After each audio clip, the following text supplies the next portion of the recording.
Hey everybody, welcome to Wednesday. Welcome to the Hang Up. I'm Matt Dillahunty. You're watching The Line. It is Wednesday, starting at around 6 p.m. Central. And this is the show that I do on Wednesday evenings where whatever I happen to be hung up on is what we talk about. But today is a little different. Not only are we going to talk a little bit about what I'm hung up on, but we are in the midst of a fundraiser for recovering from religion. There should be information down below, right below here in the description for the show. It'll say RFR fundraiser with a link right there. There's also information there about the Line X, which is a second channel where we are moving some things, including sexist stuff and whatever else might end up with monetization problems with the line. And as I've been mentioning over and over, I did a debate yesterday. I'll be doing a debate review soon, probably within the next couple of 3 days. I'll get a video up reviewing that debate. It may even have to be 2 videos. Last night's debate was a wild one, and despite the fact that Cliff and I get along, pretty heated because I got a little tired of having my character attacked rather than having someone present the reason why they actually, or the methodology to show why someone should reasonably conclude that Christianity is true. This network, we host a lot of shows. On Monday nights, you can watch Skeptalk. Tuesday nights, Dying Out Loud with Dave Warnock. Last night, I know he had Gail Jordan on from Recovering from Religion. Tonight, Wednesday nights, The Hang Up. Thursdays, the Transatlantic Call-In Show. And then in addition, there are other shows, the Cus We Wanna show, or Cus I Wanna show, where we do just spontaneous. We decided we wanted to talk about stuff and interact with listeners, and we're also starting End Boss, which you can apply to be on. Now, I haven't had a chance to run through. We do have some applications. I haven't had a chance to run through them because I've been going nonstop with a trip to the SSA, and then got back for the anniversary, and then Monday's Rat Day, and Tuesday was a debate, and now I'm here for this, and then tomorrow we've got shows.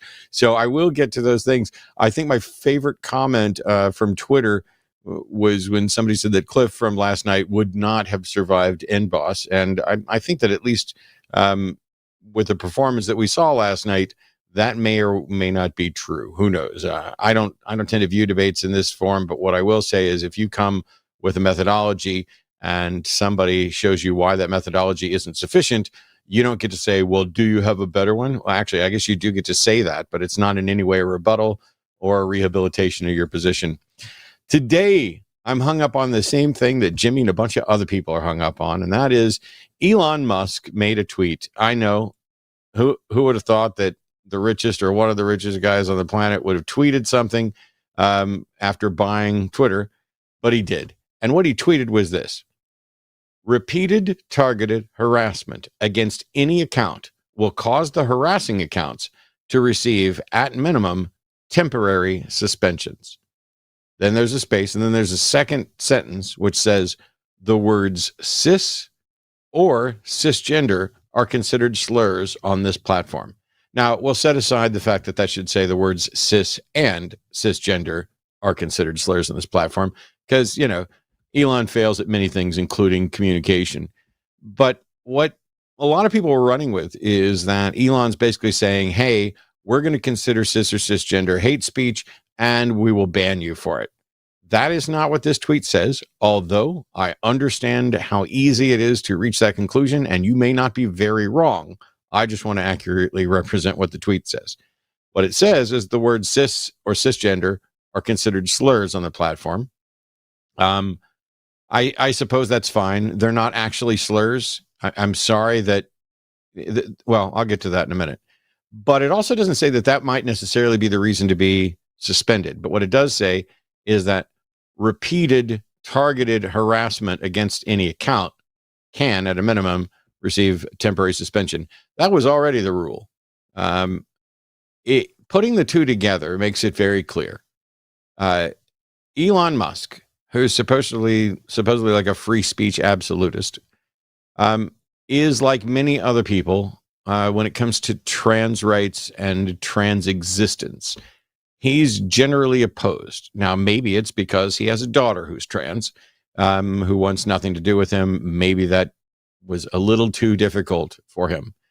But the reality is that what he's doing is saying despite being a fan of free speech, despite the fact that neither cis nor cisgender are in fact slurs, I'm going to treat them as slurs on this platform that I purchased. And I will use that to potentially suspend accounts that I want to label as harassment. Because if he can label a non-slur a slur, he can certainly label non-harassment harassment. And the grand irony that he is standing up to defend, the anti-trans bigots like J.K. Rowling and others, to make sure that they don't get called cis, even though there's nothing derogatory about it, is telling that he's standing up with those individuals and not, by the way, with the trans folks. Today, Richard Dawkins also tweeted out something from a trash magazine in the UK, and ultimately misrepresented what happened in a classroom where some children were giving another child a hard time for their gender, and that the child who was basically harassing that other one said that, I told them that if they wanted to identify as a cow or cat, it was really hard to tell with the audio what it said, that they were crazy. But that child didn't identify as a cow or a cat. The teacher didn't identify them as a cow or a cat. The teacher was talking about gender, and again got into a discussion about why on earth these little, bigoted kids tossing out their opinions are going to attack someone in class and misrepresent the truth about gender. And you might have to stay after class. And Dawkins said that this teacher was the teacher from hell and should not be allowed around children. Well, Richard, you should not be allowed around children. You should not be allowed to teach. And I'm glad that you are done teaching, because nobody has anything to learn from Richard Dawkins except how to continue to be a bigot. Everything else you can learn from his books, where he was wonderful on a number of different subjects here. But we're not getting anything else out of that. Somebody in chat just said, you're wrong here. He's saving cis from becoming a slur by stopping it being used as such. That's absolutely ridiculous. It's not a slur. White is not a slur. It's an adjective. There's a number of things that are used and directed at people that somebody might take offense at, or somebody might not want to be labeled at. And by the way, I'm not saying you should run around calling people things or using labels for people that they don't identify with. I mean, that's like saying somebody's gay when they're not. And that ends up being kind of harassment. But simply identifying cis or cisgender or cissexual, or however the term is used, is not in and of itself a slur. The mere fact that someone is offended or some group of people are offended by it does not mean that the word itself is a slur, because you could be offended by white or peanut butter or whatever else. But that doesn't mean that any of those things are slurs. But Elon's religion is unclear to me. I've heard that he was raised Anglican and, messed around with Church of England stuff, and then is kind of on some sort of spiritual thing. And so the temptation, especially for secularists, atheists, etc., is to say that, all of this bigotry stems from religion. And it may, in one form or another, or it may be that religion co-ops this same sort of bigotry. But I can't say that Elon is doing any of this stuff on behalf of a religious idea. That would be unfair. But the anti-trans stuff is a mix of religious, dogmatic vilification on the basis of sexuality and gender roles, because religions generally tend to be patriarchal, misogynistic, etc. Not all of them, not in all the ways, but also the general homophobic attitude that has crept up in the world, which crosses the boundaries of various different religions, permeates those boundaries, so that even people who aren't devout fundamentalists, and maybe never were devout fundamentalists, manage to kind of absorb that vicariously. And so sex, sexuality, and gender are all hot button issues, and they are both points of control and baggage, even for people who didn't spend a great deal of time as a devout fundamentalist evangelical. But I don't know enough about religious baggage. I don't know enough about the baggage of sex. I'm still discovering things about my own potential baggage from my years as a fundamentalist Christian. So tonight, in part because he is the founder of Recovering from Religion, and in part because he's the author of Sex and God, and in part because he's a psychologist, in part because he's talked about sex addiction, and in part because he started the Secular Therapy Project, and in part because we're doing a fundraiser, I figured it'd be a really good idea to talk about this with Dr. Darrel Ray. Wow. Okay. In part, I'm here. There's about 25 reasons why Darrel should be here right now. One of the reasons obvious is that we're running a fundraiser for Recovering from Religion. But yeah, I'm curious on you started kind of these concepts of being a secular sexual and talking about the baggage associated with it, and I can't put Elon in that bucket because it's not clear what his religious views are. But how much of what we're seeing with homophobia and transphobia stems from religious dogma or things religions have co-opted and infects the minds of people even who aren't part of that religion just because it's crossed into the culture? You already hit the nail on the head. We are in a cult. We're like fish swimming in a polluted pool. You can't get away from it. It's everywhere. It's all around us. And we were exposed to this when we were young children. And we absorbed it, and then we act upon it later in adulthood. Some of us act upon it and find out that's not reality. Others of us are immune to finding out what reality is. I guess if you're a mega billionaire, you're immune to the realities out there of your own daughter being trans. I can't imagine. I can't imagine that. I mean, disowning your own daughter, not wanting to grab that person, no matter how they identify, and hug them and let them know you love them and nurture them and help them be successful in whatever life they want to live. That's just the epitome of parenthood, and I guess that's not the paradigm that Elon Musk wants. Now, I'm not an expert on Elon Musk. I never met the guy. I don't talk to him, but I'm sure to watch. Sure. I've watched him. And the kind of behavior that he's displaying right now is just, it's hard to believe. But intelligence does not equal emotional intelligence. And that's what we're seeing here. I've never, in my mind, in my observation, he is incredibly unintelligent emotionally. And I do know people, I know two people who've worked with him. I mean, literally knew him and worked under him. And they say the same thing. The guy's just brutal to work for. Yeah, and quite frankly, from what I've seen from him over the years, I'm not impressed with his intelligence generally. But it's easy to take pot shots at him now, and I don't care about. It's a very wild situation to be living in a world where the last 7 years have been more bizarre than anything I could have imagined between Trump and Musk and the schisms that are dividing the world on ideological grounds that have to do with gender, where there's a ton of these atheists who now have adopted incredibly right-wing mentality on a number of different things. It's like we didn't adopt proper skepticism. People just decided they were going to be cynical, and that led to more conspiracy theory minded stuff where we don't trust the government, we don't trust the science, we don't trust it's anything that just slightly feels wrong to somebody. They've become everybody gets to decide for themselves, and you're going to be convinced or not convinced. But I don't think that people are recognizing the baggage that they're walking around with and how it is impacting their ability to accurately assess simple areas of reality, because we arrogantly think we couldn't get those things wrong. Hey, look, there's an alarm telling me it's time to get ready for the show at the old time. Oh, you're on the same schedule I was.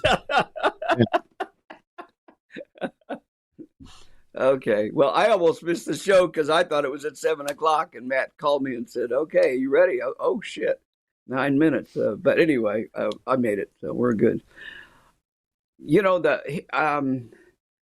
When I wrote the God virus, I literally looked at ideas as viral particles, as virus components. And if you just look at ideas, they're constantly floating around trying to find a place to light. My brain has ideas in it. Your brain has ideas, and idea viruses or memes or memetics, they want to get from my brain to your brain. And I think what we're seeing is people have always been susceptible to weird and wild ideas. It's just that there's so many more of them available to us when you spend half your day on the internet or on your phone. It's easy to get ideas, start implanting, and then find a whole group that will reinforce those ideas. It becomes an insidious game, unfortunately, and the ideas take on a life of their own.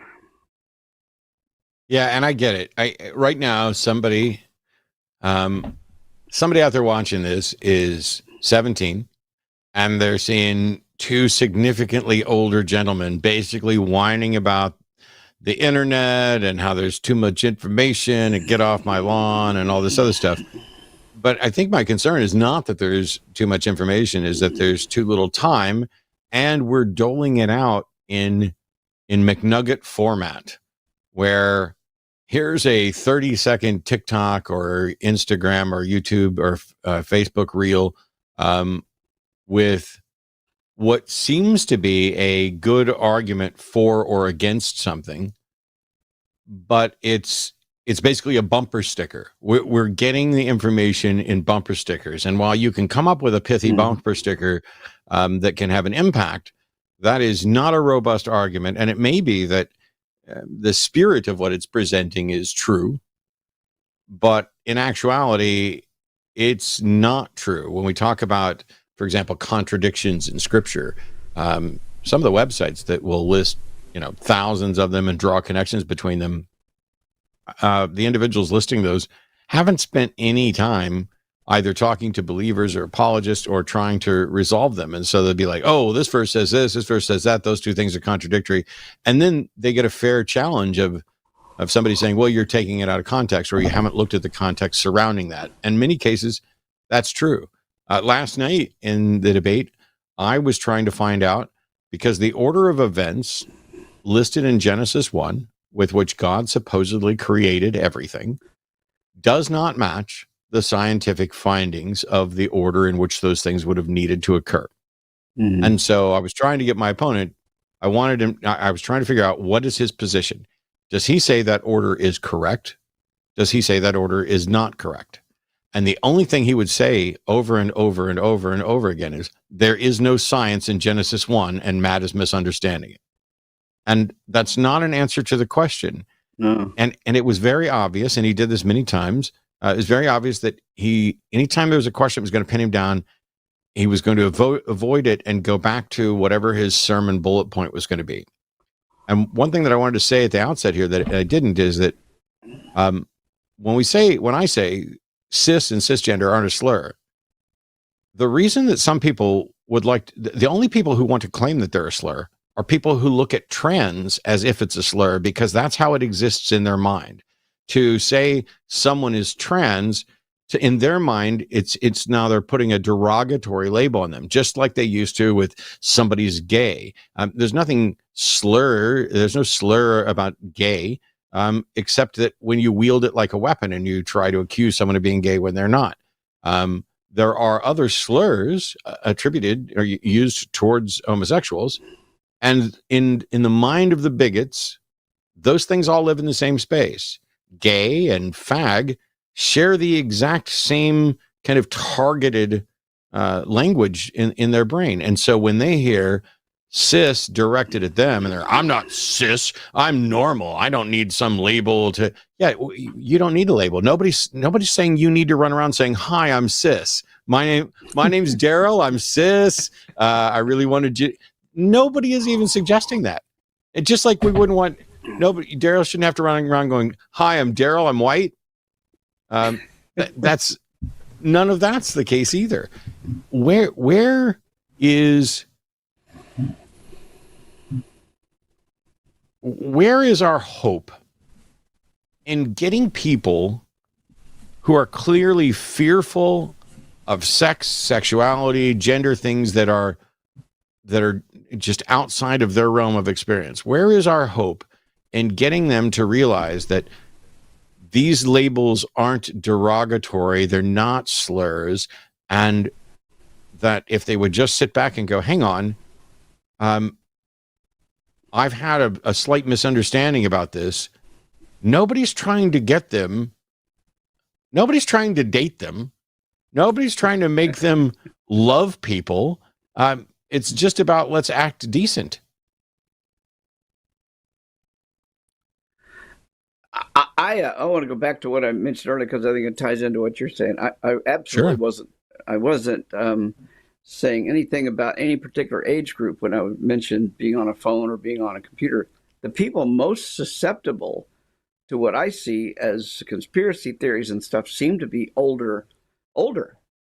I'm seeing lots of teenagers, lots of college students being much more open-minded and much more understanding and critical about a lot of things than I see in the 50-year-olds or people in my age group. So I think people who are born and raised within the internet age have an advantage. I think I had to relearn how to be critical in my consumption of materials on the internet.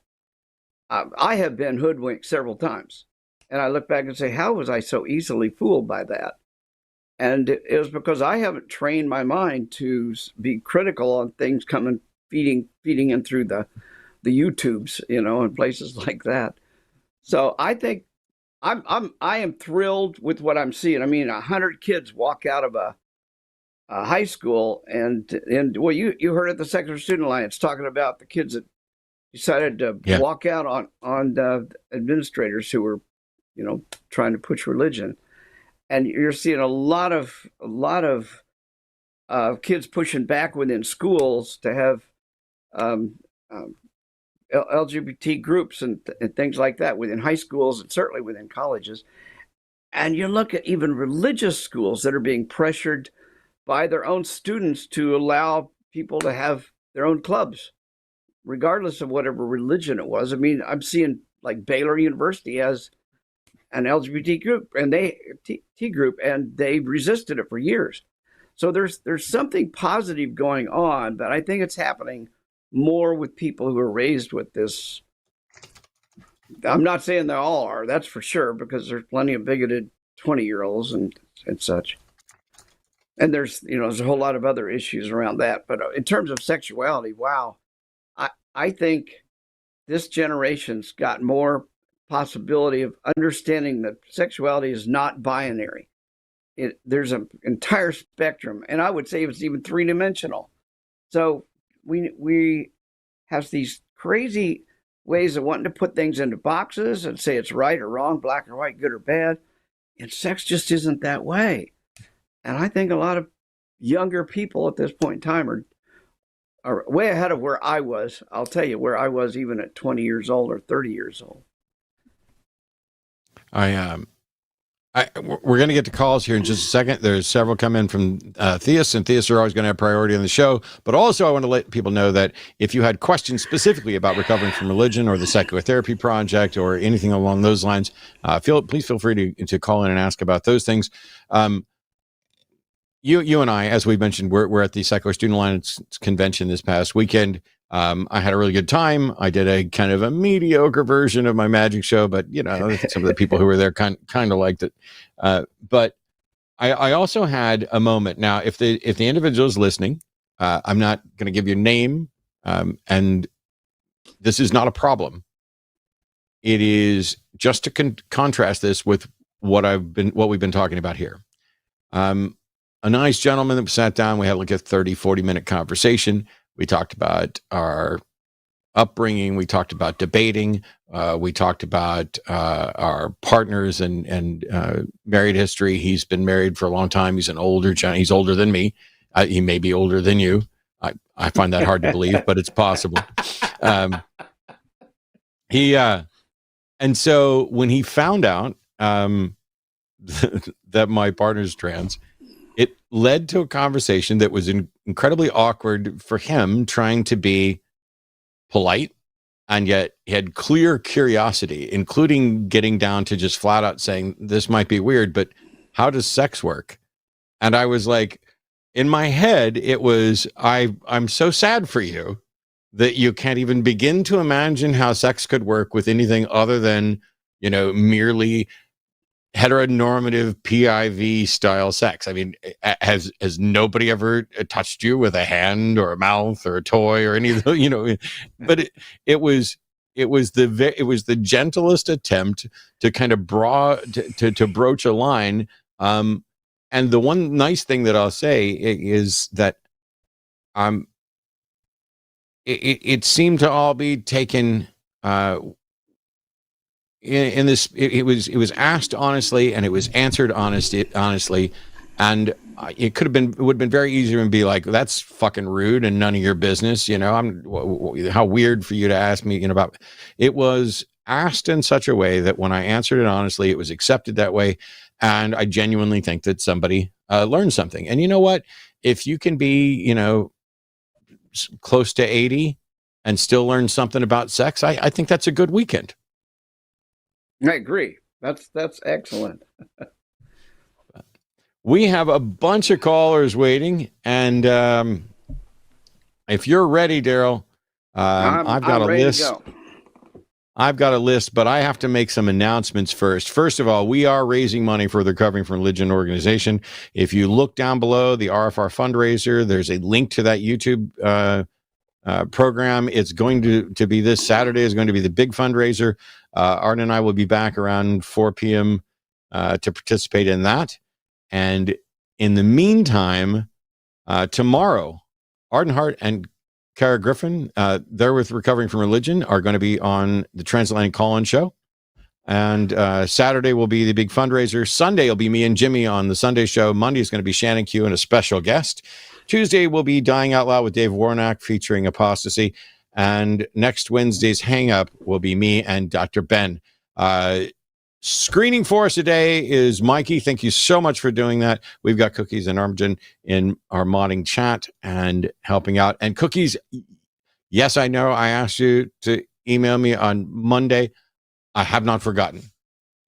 Unbelievably busy. The busiest week I could have imagined, especially since I agreed to a debate kind of last minute. But awesome. Here we go with callers. We have Innocent, runners of he, him in Malawi. Oh, and there's some weird audio there. Hello? Hello? Yes, you're live. Okay, so thank you for taking my call. Okay, so I'm a faith, and for the past few months, I've been watching you and other. I have been watching you and other content creators as well. So I'm sorry, I didn't understand the last part. I said for the last few months, I've been watching you and other content creators. Okay. Yeah, so there was something I was curious about, because as I was watching you, I couldn't help but see parallels to people like Greg Coco when it comes to how you approach conversations. Because I remember a video of Greg Coco where someone came to him and said, "Yeah, I'm I don't know who you're talking about, Innocent. And also, every time I talk, I hear a buzzing. So if you're not wearing headphones, or if some other way I'm hearing us feedback, we're going to have to do something with your audio, because I cannot understand what you're saying, and there's obnoxious noise whenever I speak. I'm not wearing any headphones right now. Then you're going to need to get some headphones. I'm going to put you on mute and return you to the queue, and we'll try to get back from it, because I can't understand. I know that it said that you saw parallels between me and someone, but I don't know who you were talking about. So if you can get some headphones, great. I'll have you talk with a call screener, see if we can maybe sort that out a little bit. This one's a little unusual. John in Wisconsin, pronouns are he, him. wants to challenge my position on Jesus mythicism. So welcome to the show, John. You're on the Hang Up with myself and Dr. Darrel Ray. Hello there, Matt. Hello, Darrel. I'm sorry, Darrel, this is geared toward Matt. That's okay. He's a pro. I think I have a challenge for Matt. I just need to clarify something first. Okay. So, Matt, when you reject mythicism, when you reject, how do I put it? When you say that you are not a mythicist regarding Jesus, how Yes. are you using that term? What do you mean mythicism?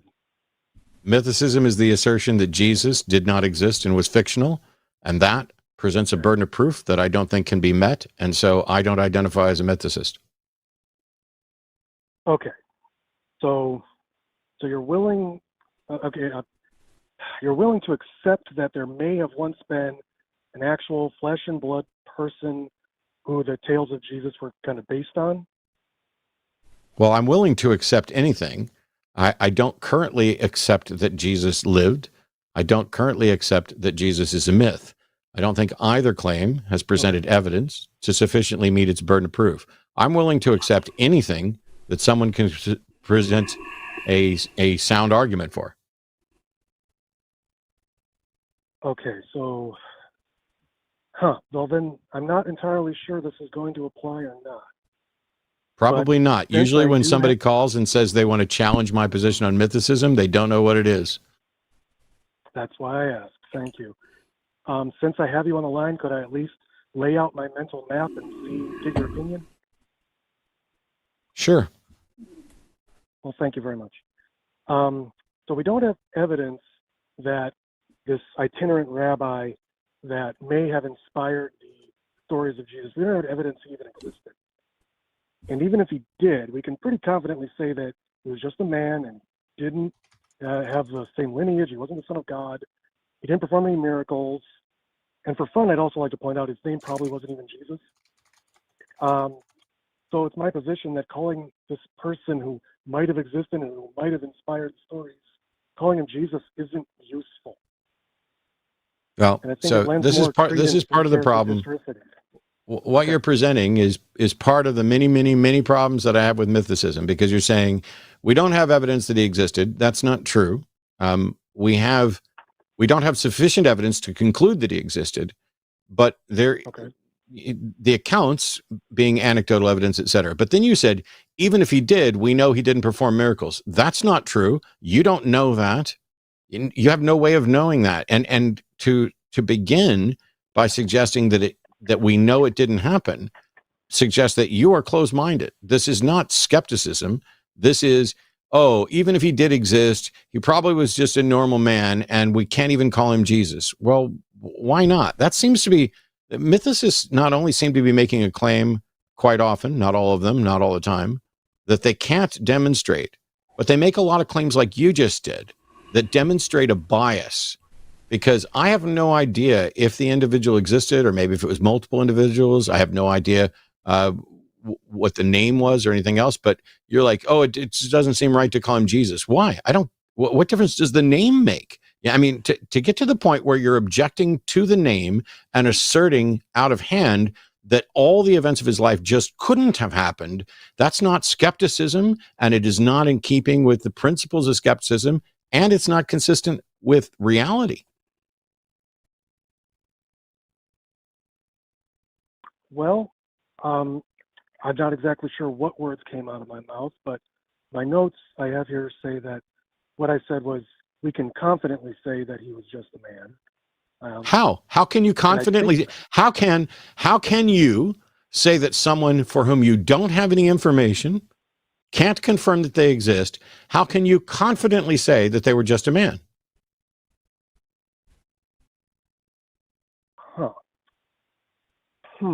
All right. But isn't it your position that this person was, whoever he was that inspired Jesus, isn't it your position that he did not perform miracles? Isn't that part of your position? No. My position is that I have no reason to believe that he did perform miracles. If it was my position that he did not perform miracles, then I would be adopting a burden of proof that I could demonstrate that Jesus did not perform miracles. How do you demonstrate that Jesus did not perform miracles? Well, for starters, I'm not saying he was Jesus. I'm actually saying he wasn't Jesus. So that doesn't. What do you mean? Really What do you mean? Stop, John. Stop, because you said, you asked me if it was my position that Jesus did not perform miracles. I said no, that's not my position. I corrected it. My position is not the assertion that Jesus didn't perform miracles.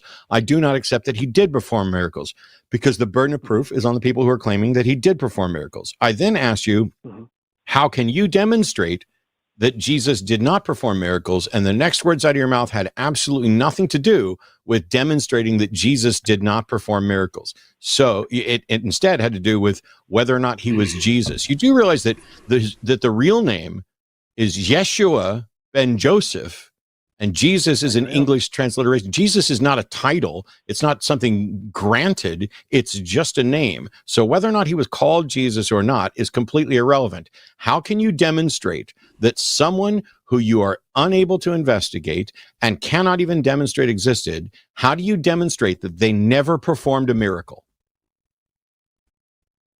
I cannot. And I Good. don't think Then that's stop the position I was pretending trying that to you make. can. I don't think that's the position I was trying to make. That If my words your came out assertion, badly, that's John, something. your assertion was that we can be confident that he didn't perform miracles. Okay. Okay. And yet when The pushed to wording how is you can sloppy. demonstrate that he didn't perform miracles, you got nothing. This is my problem, Okay. not with all mythicists before all of them start coming in. What happens with people who aren't particularly good at skepticism and critical thinking, and this is not a fault, this is not saying anybody's stupid.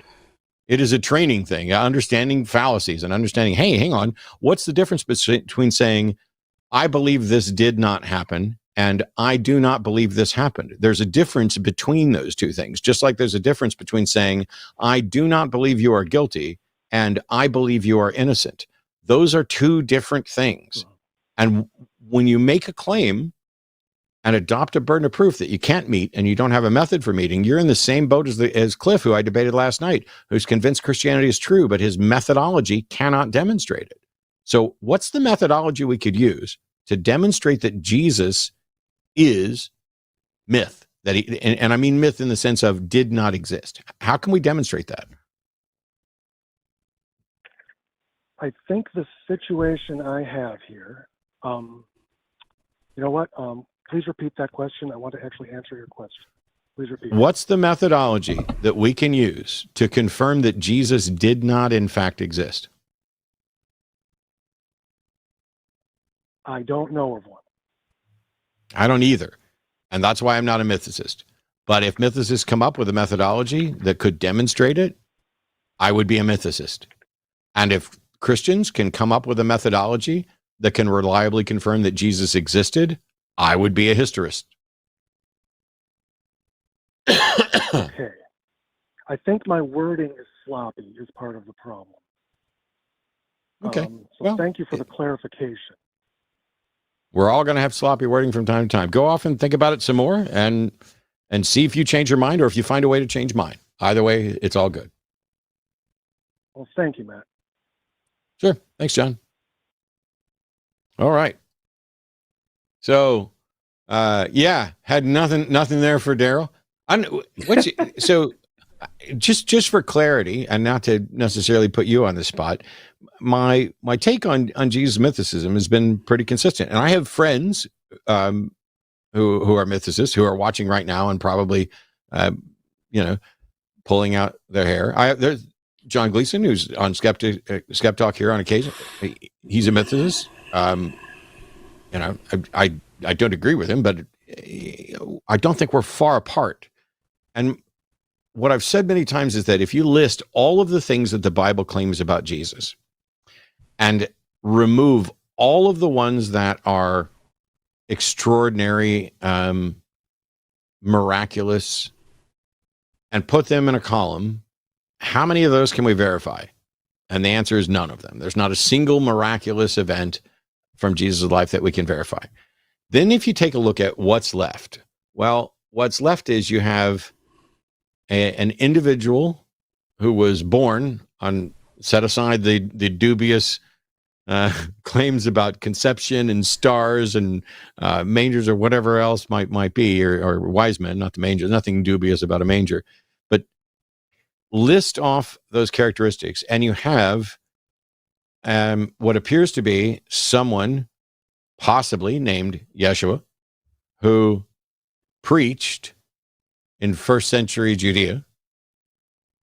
And that to me is wholly unsurprising. And while I can't prove that that individual existed, I don't find it outside the realm of possibility that an individual like that existed and that stories were glommed onto him. But I also don't have any objection to finding out that it's all stories, that the individual at the heart of it doesn't exist. Wouldn't surprise me either. I just don't know how to show which of those cases is true. I've been fascinated with the whole line of reasoning. I was never even familiar with it until about 20 years ago. I started reading Earl Doherty, and then later Richard Carrier, and then a few others. I'm agnostic. I don't know, and I don't need to know. It doesn't make any sense for me to spend my life. I've got better things to do with my life than that. But it's a fascinating study, and I do like the question because, dang, Matt, I had never even thought that there might not have ever been such a person, or I mean, there's a lot of things that I just never asked the question because I was so embedded within the Christian ideology. Even after I became an atheist, I was still embedded, much like what we were talking about earlier on sexuality. So it's fun and it's informative just to ask the questions. And our caller here, glad you're asking those questions. It's something we all should be thinking about. They're really, I've been fascinated with. I'm more fascinated by mythicists than mythicism, and one of the problems is that within the mythicist stuff, sometimes you get into astrotheology and a whole bunch of stuff that it gets closer and closer to conspiracy theory. But that's not the sum total of it. It's like there's a couple different categories of myth. Richard Carrier, for example, wrote Proving History, basically making his argument for using Bayesian analysis to evaluate historical claims, and then used that to assess the likelihood or the probability that Jesus did or didn't exist, et cetera. And, David Fitzgerald's done wonderful stuff, written a handful of books. David's been on the show a bunch of times. David might be my favorite person to sit down and argue about mythicist stuff because I love David. We can go. I love David to pieces, and we can go at it and just be like, "That's the dumbest thing. Why would you do that? Why would you?" And he's like, "Because of this and this and that." And I just have fun with it. And when it's over, here's the most important thing: whether the mythicists are right and Jesus never existed, or the theists are right and Jesus existed, seems to be an unanswerable question right now. And that is sufficient to be damning to Christianity, because the cornerstone of their religion cannot be shown to even exist. And for the person in chat, Seraph64, you need to go study, because they had asked a question: if he's not magic and not the son of God, why call him Jesus? And I said, if I'm not magic and I'm not the son of God, why call me Matt? Jesus is not a title. It is a name. You call someone their name. Just because they've been had magical stuff added to them in the stories, if there was a real Peter Parker that the Spider-Man stories had been made of, and we found out that he wasn't actually Spider-Man, we would still fucking call him Peter Parker, because that's his name. And by the way, Christ isn't Jesus's last name. That's the title. If you'd have said, hey, there's no sense in calling him Christ, I would have said the only reason to call him Christ is just a matter of tradition. But hey, we got lots of callers sitting here waiting, and looking forward to some of it. Let's see. We have Vincent in New York, pronouns are he, him, who is a theist, who says, I was dishonest last call, and Vincent's disappointed. So welcome to the Hang Up. You're on with Dr. Darrel Ray and me. How was I dishonest last time, Vincent? Those things all live in the same space. How are y'all Gay doing? and fag. I'm I'm sorry, I muted you because I heard my own audio being directed at me, specifically with the slur that I used as an example, That was my hoping fault. that it was mild enough. That was not the one, the color? Yeah, no. For some reason, when I open YouTube Studio to make a comment as the line to encourage people to like and subscribe, it started playing the audio from 47 minutes ago. So Wow. there you go. I was like, even when I was saying it, I'll get right back to you, Vincent, I promise. Even when I was saying it, I was like, I need an example to make this point. And I wanted to be clear to everybody that I am not using this in a derogatory way, but I wanted to get the example out. And hopefully everybody would understand it and it wouldn't end up getting used as a clip. And now it just got tossed back at me as a clip in my own show by my own producer. So thanks, honey. I don't know. All right, so let's try this again. Vincent, welcome to the show. As briefly as you can, because I don't want to dwell on it. We'd like to move on to whatever news stuff you got. How was I dishonest last time? Last time I was trying to explain something to you, and you told me that I was telling you to hold on, and I actually said, go ahead. I was like, go ahead, and you were like, don't tell me to hold on in my own show. And then just the last show, you were on the call with a theist, and he told you to hold on like 3 times, and you just kind of let him go. So I was like, what's going on with that? Did I catch you in a bad mood, or were you just... So are you saying that I'm dishonest, or that I possibly heard you, or are you more pissed off that you don't get to tell me what to do and I let somebody else tell me what to do? Which of those is the case? Well, it's 2 things, actually. The fact that you let somebody else, another theist, tell you to hold on. And in the other call, I didn't even tell you to hold on, but you thought I told you that. I actually said, go ahead. But I don't know. Whatever it was, where was I dishonest? Because I never told you to hold on. So the fact that so how do you know I was dishonest and that I wasn't just honestly representing what I thought you said? Because then you let another theist tell you to hold on like 3 times. No, sir. Letting someone else tell me what to do doesn't mean that I was dishonest with you. What is your evidence that I was fucking dishonest, please? Okay, again, why? Okay, let me ask you this. Why did you let that man tell you to hold on then? No, sir, I'm muting you. I'm going to unmute you. And when I do, you're going to tell me what the evidence is that I was dishonest, or you will retract it, or I will fucking hang up on you. Is that clear? What is the evidence that I was dishonest? If you go back and watch that show, right? If you go back and watch it, I don't know how well you remember it because I know you do a lot of debates and you talk in a lot of shows.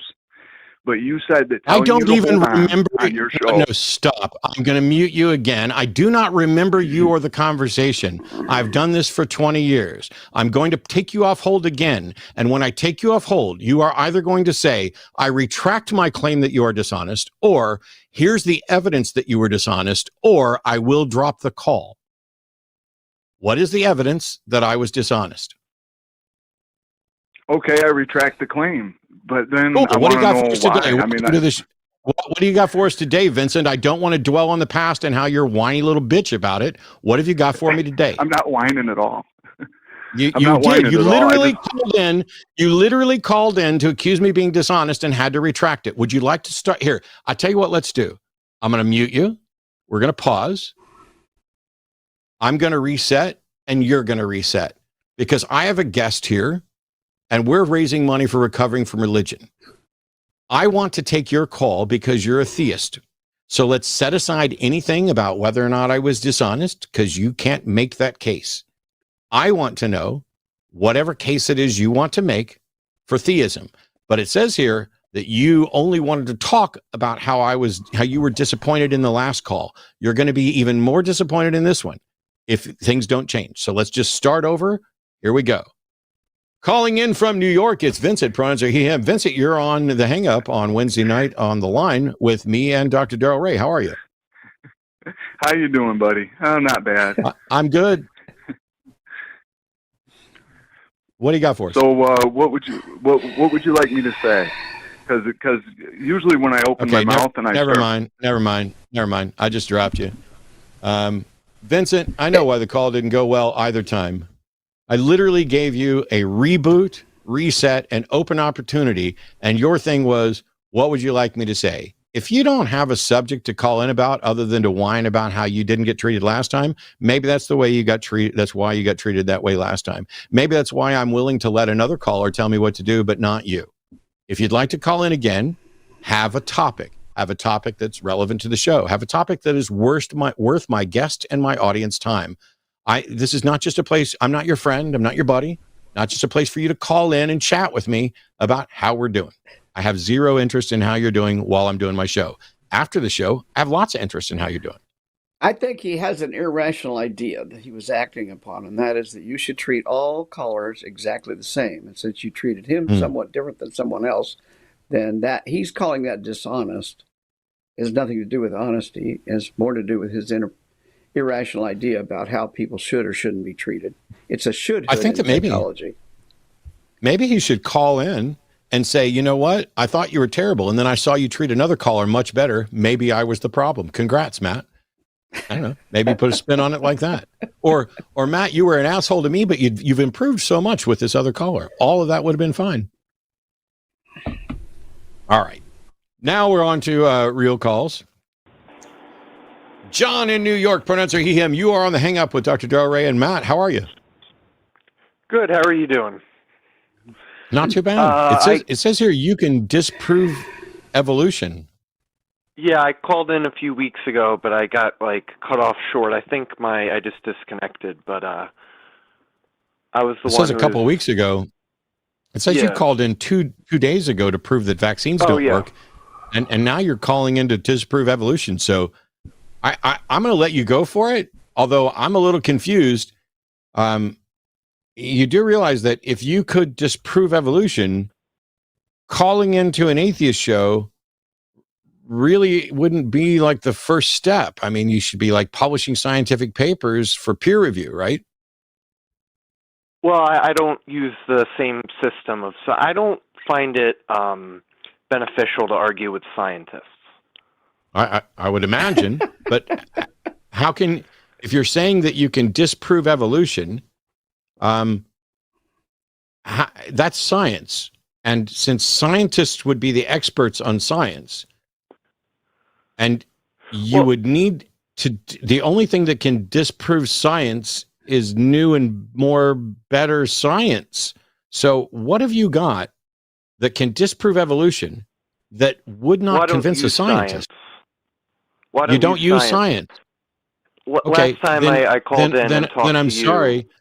What methodology do you have that can disprove science that isn't science? Observing the natural world. I don't need to use God to prove it. I'm sorry, John, but observing the natural world, isn't that what scientists do? Maybe it's part of what they do, but they do it with a bias. What is this bias of science? They're biased towards evolution. No. Evolution is a model that was built from observations. It is the tentative conclusion. It is not. See, it's not like evolution exists out there with people biased towards it. The evolution by theory of natural selection, or by means of natural selection, is the model used to describe an observable fact. Do you not think that? Natural selection is definitely real. Okay, now I'm really confused. So you're saying natural selection is real, right? Yes. But evolution isn't, right? Correct. But natural selection is the explanation for evolution.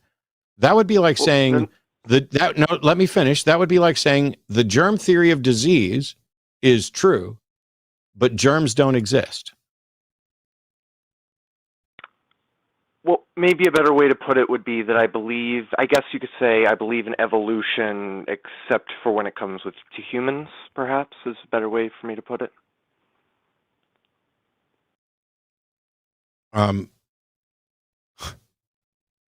So you have a special case approach, the Christian approach, the religious So approach. all other living things are the product of evolution, but not humans. Correct. Well, How do you know this? The product of God. I don't need to argue about God. I know that's How do you know? a losing How do battle. you know? How do you know that humans are not a part of the natural process?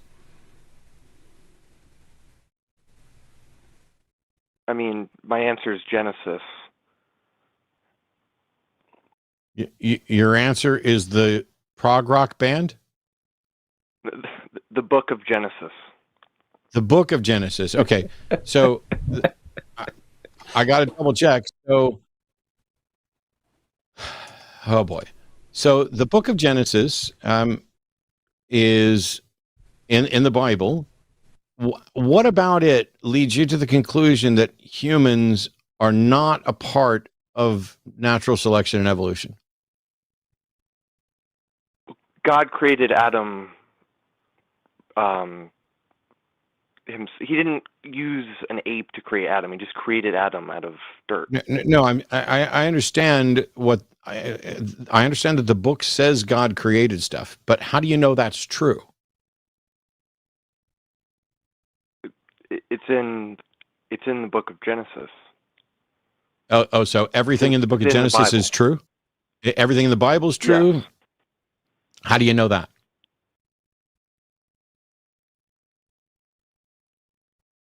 I know. All right. Well, cool. When you have some way of demonstrating it to somebody else, go ahead and give us a call back.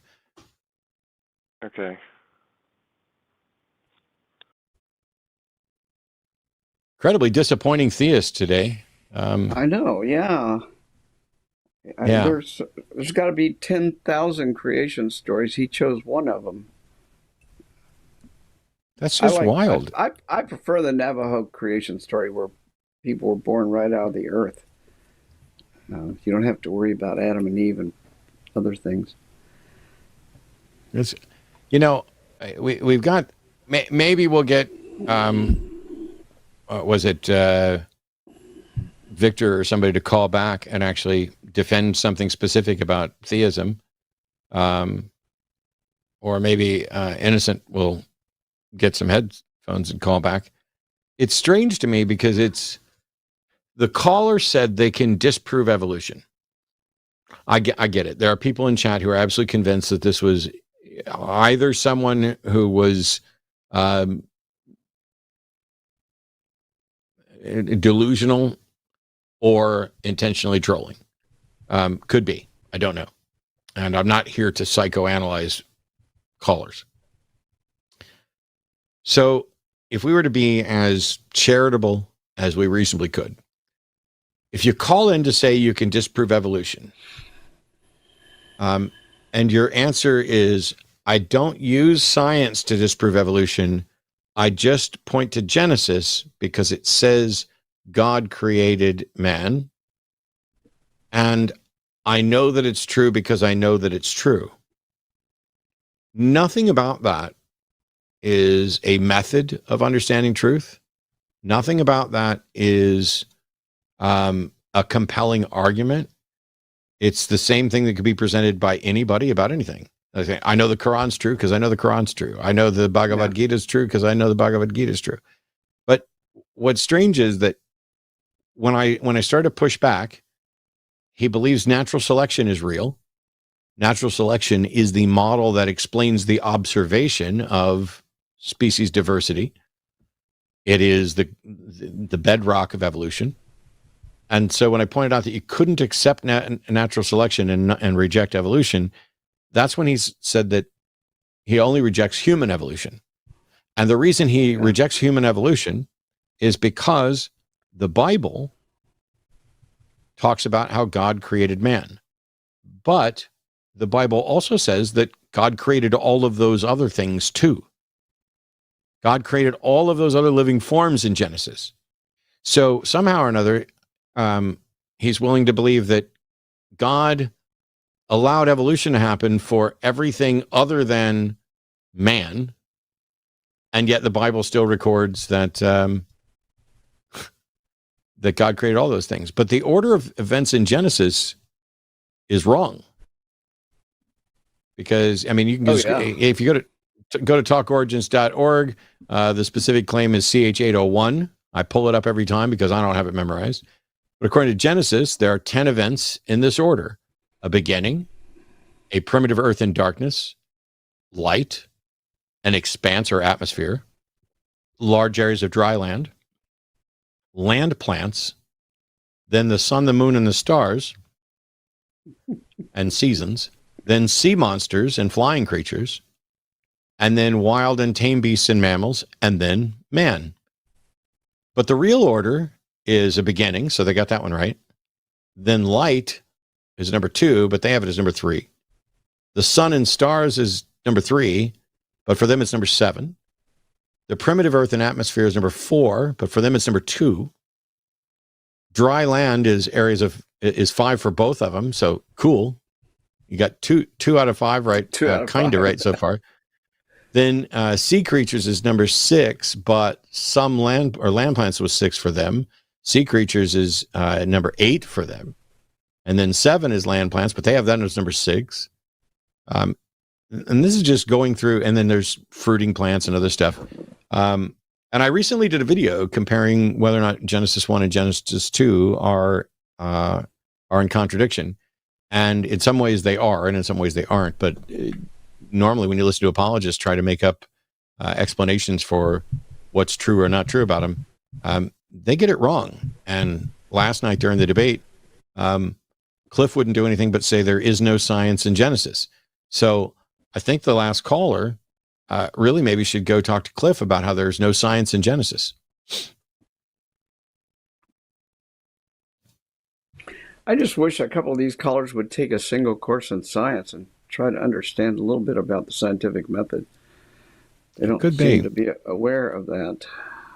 It could be pretty helpful. So we got Miles in England who wants to discuss a little bit whether moderate religion's harmful or not. And this is I love this topic, and especially with Darrel here. So welcome, Miles. Have at it. Hello. Can you hear me? We can. Yep. Oh, wow. This is. I have to say, this is the first time I've called into a call-in show, so I'm a bit nervous. It'll go fine, or it'll be a disaster, and we'll all hate it. Yeah, I know. Either way, you're in. So I know. You made it in. I know. First of all, I just want to let you know that I'm actually deaf. I wear hearing aids, so I just want to let you know that just to ask you to speak clearly, so that I can hear. That won't be a problem for Matt, I don't think. No offense there. I'll do my best to speak clearly. Thank you very much. So my question for you is, well, kind of a question. It's more of a discussion topic. Is about the idea of whether moderate religion is harmful. Now, I live in England.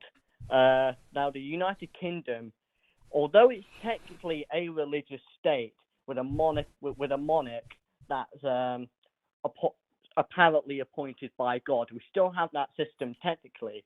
It's actually very moderate here. However, recently in the news, we've had an increase in religious problems, especially when it comes to trans rights and LGBTQ rights and all this stuff. And that's one topic. And also, I talk a lot with my friends. I have a lot of religious friends who I would say are moderate. And I would just like to, say, what's the best argument against moderate religion? Moderate religion looks at the same holy books.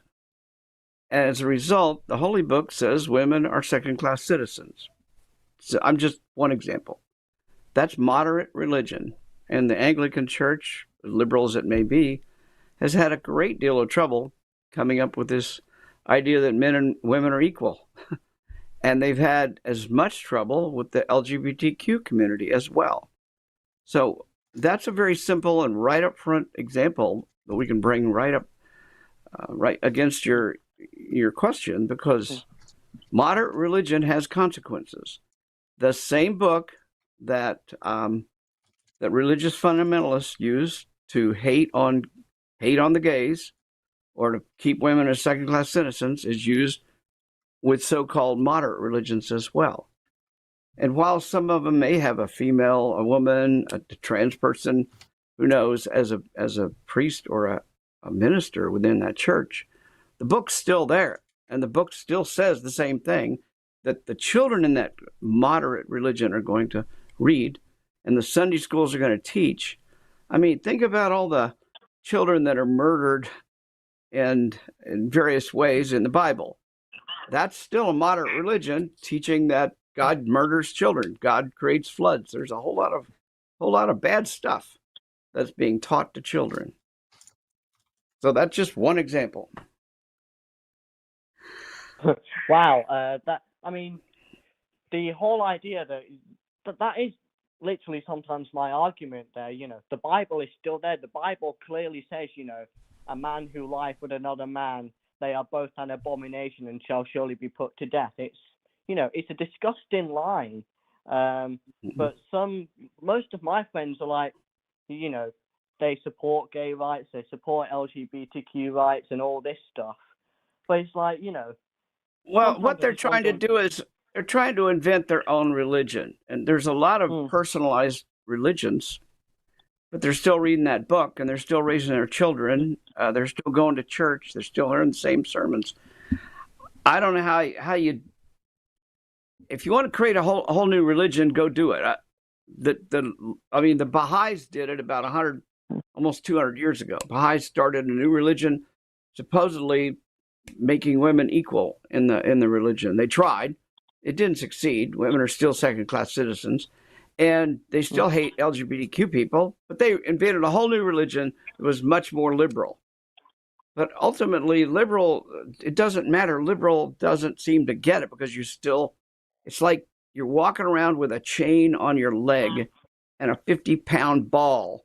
That's called the Bible. It still holds you back. It still keeps you from seeing reality. I mean, you're giving Sunday school teachers, ministers are giving you a framework for looking at the world that simply isn't true or accurate. I don't care what you call yourself. On your specific question about replying to people claiming moderate or liberal versions of religion, my biggest objection is that moderate and liberal Christians still have the exact same Bible. Now, I will give them full credit for being better people than what the Bible should produce if it were being followed. But the truth is, they don't follow it. So the gay-friendly church in San Francisco that wants to shrug off the passages about homosexuality in favor of passages about loving thy neighbor and all this other stuff, they're better people, but they still point to the exact same holy book that Westboro Baptist Church points to, and Westboro Baptist Church is more correct in what the Bible actually says. It's very difficult to look at the Bible and say, if man lies with a man as he lies with a woman, they've committed an abomination and are deserving of death. It is very difficult to take that passage and find some other passage to spin around it to make it not a mortal sin deserving of death. It's people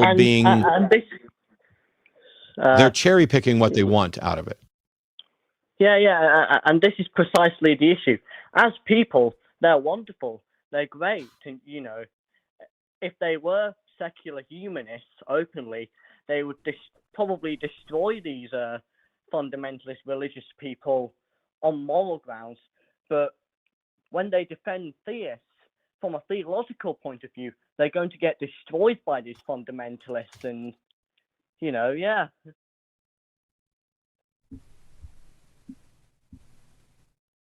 Hello? Yeah, we're here. Yeah. I Yeah, chimed in with that because specifically that's the problem. And I'm not the only one. I mean, Sam Harris and others have pointed out that modern liberal Christians provide cover and legitimacy for the fundamentalist Christians because they all agree that a God exists. They will believe and testify that they are worshiping the same God. They all understand the problematic positions in the Bible with regard to women and slavery and sin and homosexuality and all of these things. They'll acknowledge that those are there. It's just that some people, because I think they were able to shrug off Genesis as, as a story, you don't need to take it literally. Then they get to this point where everything that they don't agree with, they don't take literally, because what they're going to do is say, God is good by definition. If the Bible advocates for something that isn't good, then clearly that is a failure of men writing the Bible and misunderstanding what God has to say.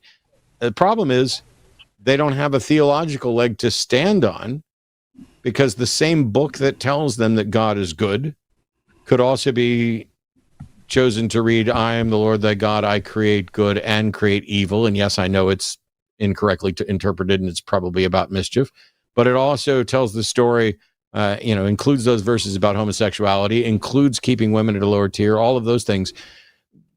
The amount of the Bible that you would have to throw out in order to make a gay-friendly church is staggering. And it's very easy for someone like Westboro to say, yeah, it's nice of them to cherry pick and think that they're saved, but they're not. They're going to hell, because the Bible clearly says, there are many of you who standing here cry, Lord, Lord, and I will say, depart from me, thou wicked, because I don't know who you are. Yeah. It's cool to get an insight into some of the kind of moderate religious angles in America. This is quite recent in the news over in England. So the Church of England, after the government legalized same-sex marriage, have been debating for the past 10 years about whether they should, allow that. The fact that, the Church of England is above secular law is a disgrace, in my opinion. But they came to the conclusion, the very weird conclusion, that they won't allow same-sex marriage, but they'll bless same-sex marriage, which is one of the weirdest things I've ever heard. And they set out to please everyone. They wanted to please the smaller, albeit, well, actually, it's kind of large here, the large right-wing sect of Christian England, but they also wanted to please the left wing. But by doing what they did, they ultimately pleased zero people. They pleased nobody. This is a funny story, actually. Trans rights and the whole bathrooms issue is also big in the UK right now. The Conservative government are trying to pass a law which would make it so that people of their sex at birth can only go to the bathrooms of which they were assigned at birth. And there's this whole issue going on. And the Church of England decided to weigh in on the issue. And they did it in the most hilarious way possible. Did they donate to a trans charity? No. Did they advocate for the government to pull this bill? No. This is what they did. They made their God, they made their Christian God of the Church of England non-binary. They refer to their God by they, them pronouns. Well, that's interesting. Yeah. As a psychologist, I have other objections to modern Christianity, because it still teaches crazy ideas like prayer works, and prayer has a function.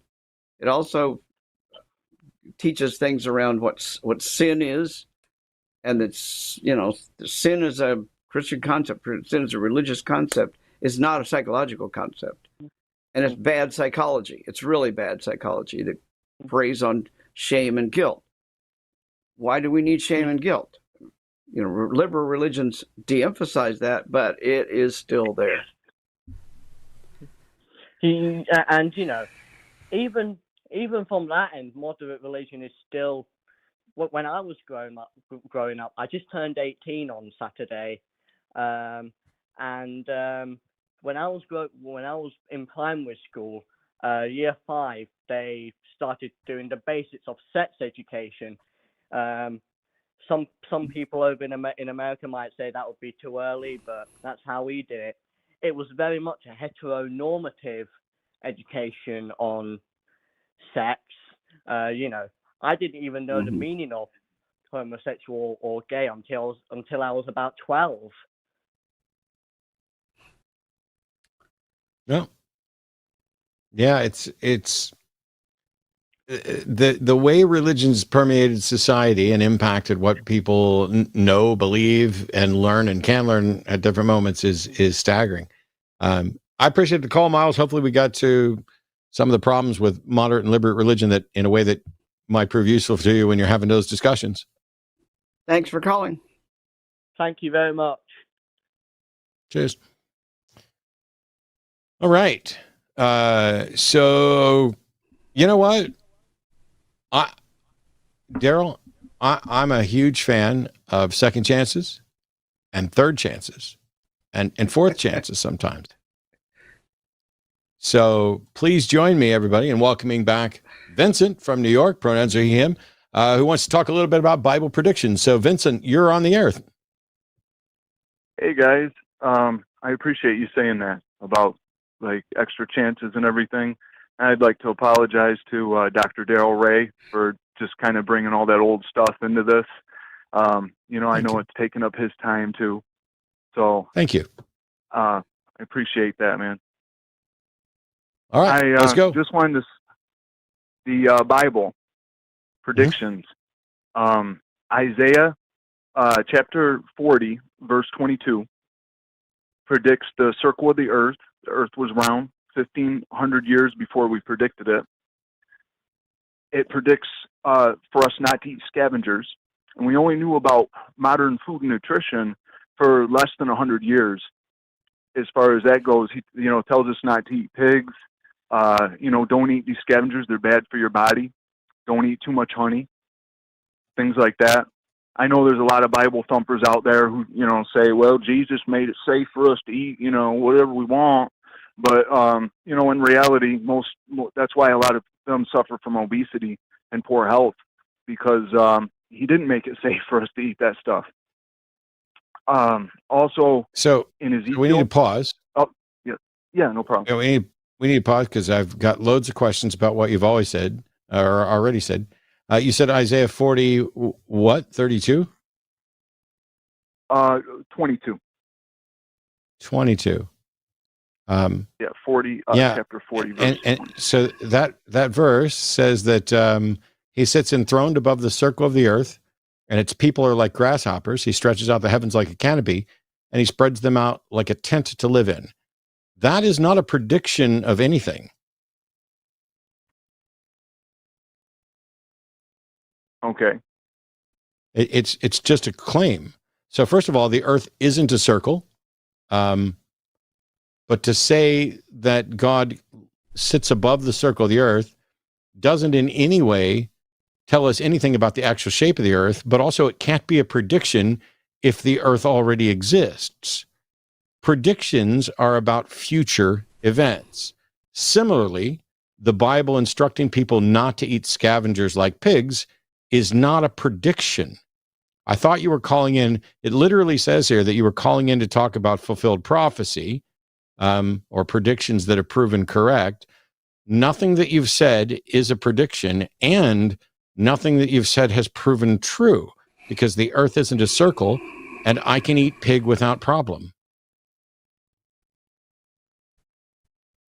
So you're saying pork is not poor for your health. It's not poor to eat pork. It's scavengers. I'm saying that I can eat pig for my entire life and not necessarily suffer any ill effects from it. The Bible also says all things in moderation. And not to eat shellfish. Well, yeah, it also says not to eat shellfish. Yeah. I can eat shrimp and pork. Can you get sick from pork? Sure. Can you get sick from chickens? You bet. Can you get sick from unwashed and improperly cooked food of all sorts, of many sorts? Sure. But none of that is a prediction, and none of it has to do, none of it is an accurate model for health. And I don't believe you're a health expert either, are you, Vincent? No, but I've studied a lot about nutrition. I'm kind of a health nut. Cool. So you're a cool health nut. Nothing that you've said is a prediction. Would you agree that it's possible for someone to include pork in their diet and not suffer ill effects because of it? Oh yeah, I mean, I think there's. I Cool. mean, you can find a So cigarette smoker that smokes cigarettes. I didn't say anything at all about cigarettes. No, I'm just making an analogy. You'd agree cigarettes are unhealthy, right? Yes, cigarettes are generally unhealthy. The fact that it's possible for someone to smoke and not end up with detectable cancer is separate. Are you saying that pigs are as unhealthy as cigarettes? I think that if somebody eats pork their whole life, it would be extremely unhealthy. Yeah, Especially that's if not the that's the question. main staple of their That's diet. not the question that I asked. Are you suggesting that eating pig is as unhealthy, or even in the same category of unhealthy, as smoking cigarettes? Close, yeah. Really? I would So suggest point to any health organization that puts consuming pig in the same risk factor category as smoking cigarettes. Well, would you agree that vegans live longer? No, I don't agree that Statistically. vegans live longer. And no, Vincent. And whether or not vegans live longer is irrelevant to the question that I just asked you. You supposedly called in to talk about predictions. How many predictions have you talked about? 0. Of the things that you've pointed to about the Bible saying things that you think we later proved to be true, the things that you've pointed to have not been proven to be true, and you have an unrealistic position on the risk of pig. And when asked to defend it with actual scientific information, your response was, well, don't you think vegans live longer? No, it just seems longer. Just like this call. Do you have something of substance backed by evidence, or are you just wasting my time again? Because I'm really running out of chances. Okay, okay. You know about the 2 witnesses in Revelation? Because I know you used to be Christian, right? So you're familiar with the Bible. Sure. And Are you?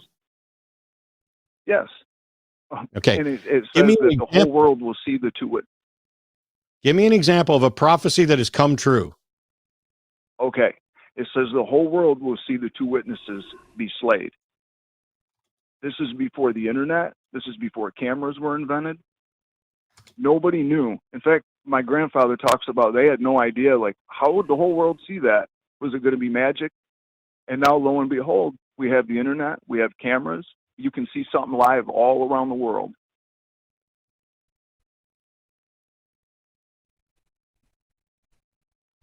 Vincent, who are the 2 witnesses, and when did I see them slayed? Well, you haven't yet. It's an end of times. I haven't yet. So when I say, give me a prophecy that has come true, why would you give me a prophecy that has not come true? It wasn't possible for the whole world It to does see not. them. Vincent, it's still not possible. There are people without internet access. But even if everybody on the planet had internet access and had access to the news, it still hasn't come true, has it? No, it has not. So when I ask you for a prophecy that has come true, you presented a prophecy that has not come true. Do you have a prophecy that has come true? Chapter 1, Ezekiel. I'm curious of I'm really curious of your thoughts on this stuff too, like genuinely. I'm not. You know, it's curious not just that I want to just attack you and tear you down. You're not attacking me. You're just sitting here looking foolish because you're saying you're going to call and talk about prophecy, and then you present 0 prophecy. And now when I ask you to give me a prophecy that's come true, you say Ezekiel chapter 1. Well, what about what about Ezekiel chapter 26? What would happen? Does the Bible include prophecies that have not come true? Yeah. Yeah, like Tyr. Yeah. When in Ezekiel 26, God says that he will destroy the city of Tyr and it will be destroyed forever and never rebuilt. And yet Tyr is the fourth largest city in Lebanon still. The destruction that supposedly occurred back with King Nebuchadnezzar did not destroy the city, and it still exists and is the fourth largest city in Lebanon. So there's a prediction in the Bible that's supposedly from God, which is false. What does the Bible say about predictions that are false and origins? If somebody makes a prophecy and it is false, what should we know? We know that that is a false prophet. That prophecy is in Ezekiel chapter 26, which means that Ezekiel is a false prophet, and so is Ezekiel 1. That's what I think about Ezekiel 1. I don't even have to look up Ezekiel 1. But Ezekiel, I believe, is more end of times prophecy. It's not stuff that's already happened. It's stuff that basically like another revelation. Then you don't understand the Bible. You have a completely different understanding of the book of Ezekiel from every scholar on the planet. The book of Ezekiel is about prophecies in that time. In chapter 26, it's about King Nebuchadnezzar and destroying the city of Tyr for what it did. It is not end times prophecy. So I give up, Vincent. You think you know the Bible and you don't. You think you know it better than the scholars and you don't. You think the Bible has proven true on predictions, and yet you provide none of them. What should I do with you? Well, many Christians are misled, and there's many Christians and scholars who do agree with me, and there's many who disagree. Obviously you know that. Many of us disagree, and Babel has returned. That's Babel, confusion. And it'll all get straightened out in the millennium. When people die, they don't go straight to heaven or hell. There's going to be the millennium. There's going to be chances for people who don't understand, because God is fair. And that is going to be a time of correction, that 1,000 years. People will be corrected. They're not going to go straight to eternal punishment and all that. That is ridiculous. And I know there's a lot of Christians who disagree with me on that, for sure. But it will get straightened out. And I really appreciate your thoughts on this. Yeah, I don't care for your appreciation. I don't care if you appreciate it or not. I know you know I don't. And here's why. Every conversation with you, have you changed your mind on anything? Yeah. No. Actually, there was, yes. The last phone call we had. You just seem very angry. I don't know why you're so angry. Because you think you know and understand things, and when I ask you the questions that expose that you don't know and understand what you're talking about, there is no change. It's just, well, some people agree with me, and some don't. There's not a single, there's not a hint of a light on that there's anybody home inside your head actually thinking about the words that I'm saying. If the Bible makes prophecies that come true and prophecies that don't come true, what can we say about it? Nothing. Oh, well, if the Bible makes a prophecy that comes true, does that mean that it's from God? No. What are the explanations for how it could make a prophecy that come true? I don't know. Coincidence, people working towards something, but you can't even give one example. You don't understand what Ezekiel is about. You think that because Revelation says that everyone will see the two witnesses, that this was a prediction of the internet.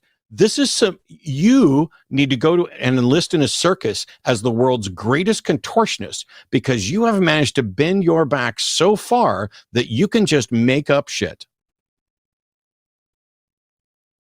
So how do you explain Ezekiel 44 then, where it clearly talks about a temple, that they can leave the presence of the Lord and be cleansed and actually preach to their relatives that have fallen short? I rest my case. Everyone, please pay attention. After explaining to Vincent what the problem was, what did Vincent do? Vincent ignored everything that I said and then proceeded to ask me about another passage in Ezekiel, about another chapter in Ezekiel. It's like, well, if you've debunked this, what about this? What about this? It is not my job or my interest to sit here and answer everything that you are completely fucking confused about. You have shown up with nothing. And when I've explained it over and over and gone into great detail about how and why the prophecies aren't prophecies or how you're wrong about them, your response is to just ask me about another. You are like a little kid who says, but why is the sky blue? Yes, but why is the sky blue? But why is the sky blue? Well, why isn't the sky pink? Well, why is the sky red? I don't know what else to say to you, Vincent. You are not equipped for these conversations. So have you disproven other Christians before in debates? Goodbye, sir. I did it fucking last night, and thank you for demonstrating one more time. You are no longer welcome to call the show when I don't give a fuck if you love me. I don't give a fuck if you love me. You are no longer allowed. You are no longer allowed to call the show when I'm on. Goodbye, sir. Well, so Wow. Darrel, that you got more patience than I do. Dang, I it's really like a wanted to. broken record.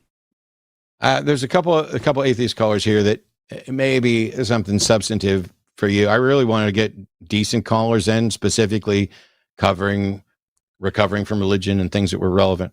Let me go through one more round of announcements here, and then we'll try and take these last two atheist callers.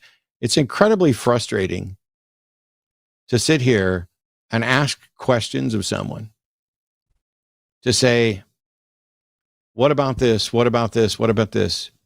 And just get a meandering, wandering, I'm not listening, but I'm going to ask you about the next thing and ask you about the next thing and ask you about the next thing. I'm never going to concede a point. I'm never going to acknowledge this. I'm not going to actually present the thing that I even called in about, but I'm going to call over again. And then I'm going to tell you that I love you, despite the fact that you're angry. Oh, well, you know what?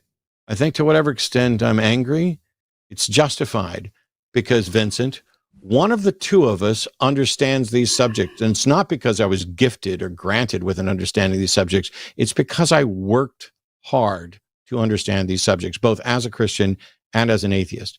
And one of the two of us has demonstrated an ability to ask the questions to try to determine whether or not a position is true or not.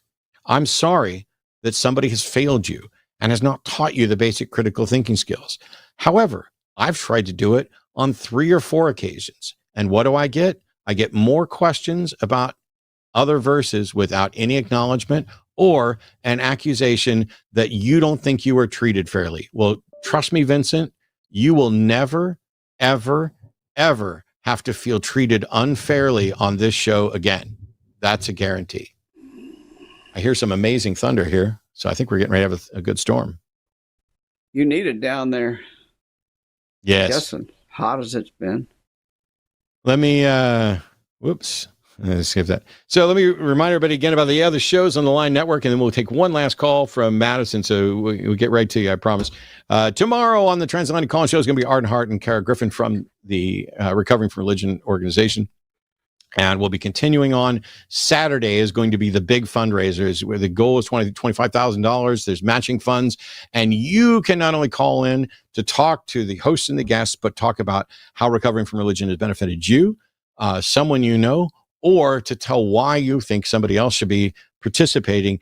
And I know that Recovering from Religion is constantly expanding and growing. Darrel showed me an amazing map the other day of where there are counselors and what the density is of calls and messages to Recovering from Religion across the United States.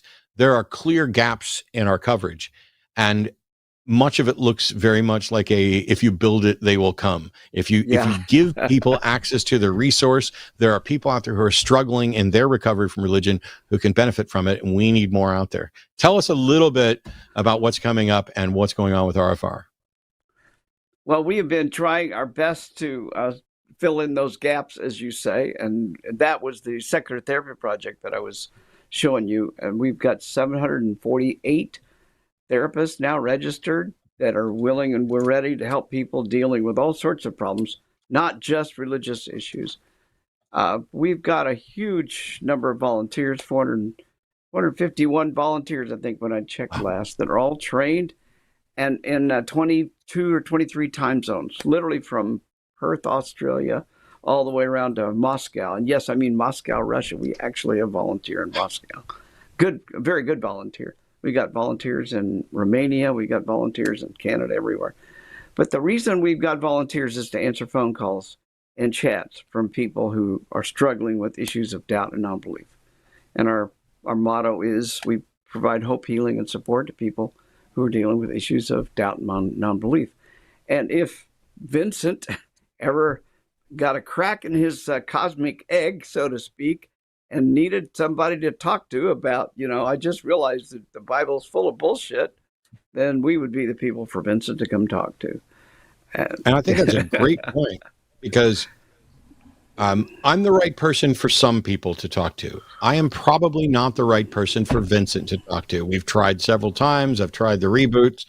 I really was hoping that, when it said, oh, here's Bible prophecies, I jotted down some notes, because what I wanted to do was, from a standpoint of just proper skepticism, is say, okay, let's imagine the Bible made some predictions that came true, and that everything the Bible ever predicted came true. Does that mean that other predictions in the Bible that haven't come true yet are going to?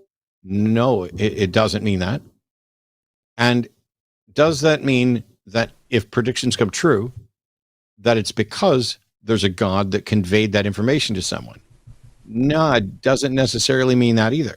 When we look at predictions, they need to be specific, not subject to interpretation, clearly answerable by a single event that any reasonable observer can look at. If you bet on a horse race, you're not really making a prediction. You're gambling on the potential outcome, but your bet could be viewed as a prediction. And the result of that race is the objective fact that either confirms whether or not you won or you lost.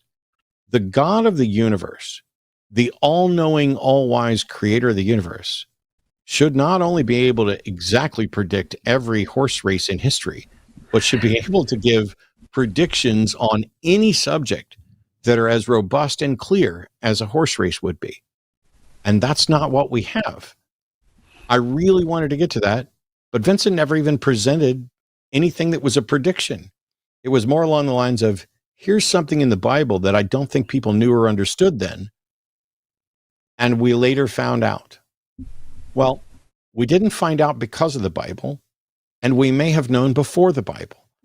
Depending on when Isaiah was written, the notion that the earth was an oblate spheroid may have predated that in some cultures. But it's not surprising that when someone stands and looks in all directions and sees all directions, that they would then describe the earth as a circle. From their point, the earth appears to be a circle, but it's not a circle.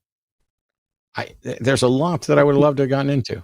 We got one caller left before we super chats. Good. So good. Let's do that. Madison, and oh my gosh, I don't know the state. Bruns or she, her, welcome to the show. Hey, thank you so much. You're live. Okay. I was just calling to talk. I'm an atheist, and my spouse is still a Christian. We've been together when I was a Christian as well, and I've since deconverted. And I was just calling to potentially get some advice. We've had a lot of conflict just as we kind of talk, and he doesn't really seem to understand like my reasons for deconstructing and becoming an atheist. And I think a lot of it is just coming from a place of fear that, I'm ultimately going to go to hell. And I was just kind of looking to get both of your opinions on maybe some advice on how to handle those conversations. I'll let Darrel go. Madison, we get calls from people with you're very concerned almost every day. So we have developed a lot of resources. I could sit here and talk to you all night and give you, maybe give you a little bit of advice, but let me just begin by saying there's tons of advice or tons of resources that you can get at Recover from Religion. Just go to recoverfromreligion.org and hit the resource button. And you might want to chat with one of our agents too. to kind of explore a little bit, because there you can chat for an hour. You could chat for 2 hours. You could call us and chat with a real human being for, we don't have time for that today. But I would just encourage you to go to do that there. But let me give you some quick ideas. First of all, the two of you, it sounds like you're trying to communicate. And that's, you've made an effort to sit down. Am I correct? Sit down and hash things out and think things through together? Yes. Oh, okay. Does it lead to emotion? Does one or the other party get emotionally upset or angry? Yes. Okay. We both do sometimes. Yeah. Okay. Usually when people experience anger, that it's because they feel their identity is being challenged.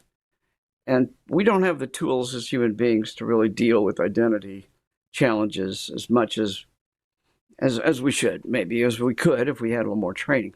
So you almost always cannot do that by yourself. And I hear that you still have a good emotional connection to each other. You still want to be married. Is that correct? Yes. Okay. Then perhaps you would consider seeing a therapist, somebody who does couples counseling, because a third party can really help you get the points out from each side. But it's not the points. It's not the intellectual debate that we're talking about here. It's the emotional piece. And you said it yourself, fear of hell. He has a fear of hell, and he has a fear that you will go to hell. So there's two different fears there. And they're deeply embedded in the brain, in something called the limbic system. And it's a very difficult thing to deprogram, especially if you were raised in that kind of a religious environment that emphasizes hell and fear of hell. You somehow, and congratulations, were able to extricate yourself from that. You found a way to not buy into that ideology of fear. And fear of hell is a component of religious ideology, but he hasn't. And you can't dissuade him. You can't convince somebody. You can't deconvert somebody. They have to do it themselves.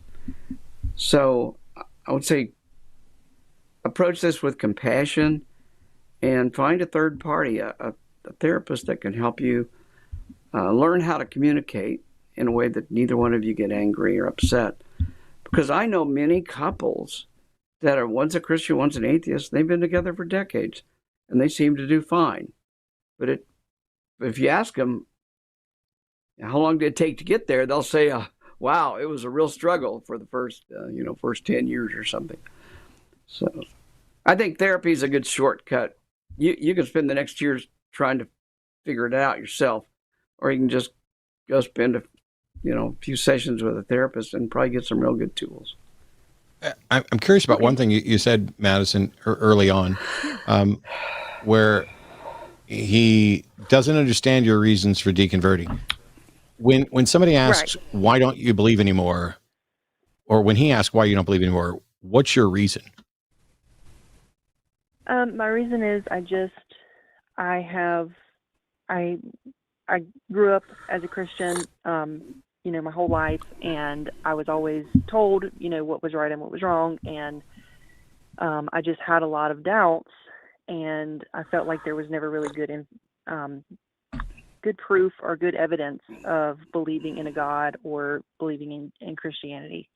And as I started to kind of look for that, I found, that no, there really isn't. And there's actually much more evidence, against that. And I'm at a place now, having looked at that for so long, that I'm very confident in where I stand. And for him, I don't think he's ever really, looked outside of what he was been told. Yeah. Well, I'm in agreement with what Darrel suggested, and the fact that you guys are talking. How recent is your deconversion? It's been something that I've kind of been going back and forth on for probably the last 5 or so years. Over the last year, I feel that I'm very confident in the fact that I am an atheist. Do either of you feel that being unequally yoked is likely to end the relationship? I don't think so. We both try to be Okay. very respectful and understanding of one another's positions. One thing that does worry me is that if we were to, potentially have a child, I worry that that may change in his eyes or even in mine if he Sure. wanted to, put them in church and all those things that would probably make me very uncomfortable. But at this time, no, I definitely don't see that happening. Yeah, that's certainly conversations need to continue, and discussions about children and their likelihood or what to do are going to be a big deal. I definitely recommend counseling, therapy. I will also say that one of the things that worked a little bit for me with my parents that I think might also be useful between you and your partner is that if he believes that God's real, that God has a plan, and that God wants you to know he exists, and that God answers prayer, then it seems to me that the best thing that he can do is to pray for God to reveal himself to you in a way that would convince you. And Right. that does two things. One of them is it puts the responsibility back on God where it belongs. And it makes it so that he's no longer responsible for your salvation, which, as being, within Christendom, the man and the spiritual leader of the family, there's probably some burden that he feels on his shoulders about that. And it's one that, he can be praying, saying, God, why aren't you here? Why aren't you doing something? How do I deal with this? How do I deal with it?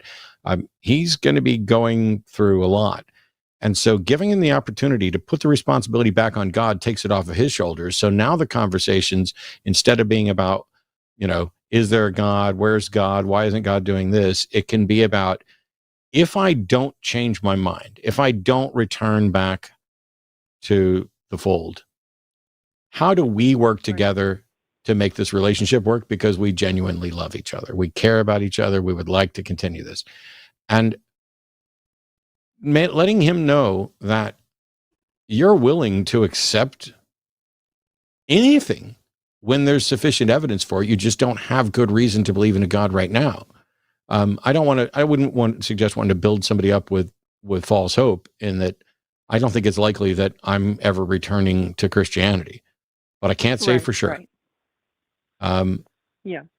But I think having conversations like that say, look, I love you. I care about you. I don't think I'm going to change my mind. How big of a deal is this? How big of a deal are we going to make this? Because as far as I can tell, until a God gives me 5 minutes of his time, they don't deserve any of mine. I got a real life here to sort out. I got to make decisions about, where I'm going to spend my time and how I'm going to invest my money and how I'm going to raise my kids. And if one of his big fears may be that your love, your sense of morality, your view of what this partnership is might all fall apart. Because if you believe, one man, one woman, ordained marriage, blah, blah, blah, all from God, and you stop believing in God, then is your marriage even still sanctified? Is your partnership still the same? Those are all real issues that you guys got to sort out together, irrespective of whether you return to the fold. Right. Madison, are your parents religious or his parents religious? Yes, all of the above. Okay. Well, let me just throw this out before we have to get off. Children really, really complicate things, because the grandparents will do their best to try and indoctrinate a child. At that point in time, it's not just you and your husband. It's you and it's you against 5 other people, so to speak. And right. That's a tough thing, and it's a tough thing that needs to get resolved before you decide to have children. Because you don't want to be in the middle of trying to deal with a baby. It's right. Grandparents sometimes will virtually kidnap your kids to get them to church against their wishes, and they'll tell them things like, God's going to send you to hell, or your mom's not. God doesn't love your mom. I mean, there's all sorts of crazy things that parents will do behind your back. And you got to learn early on as a parent to set those limits.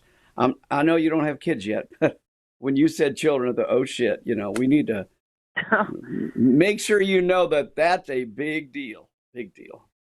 Yeah.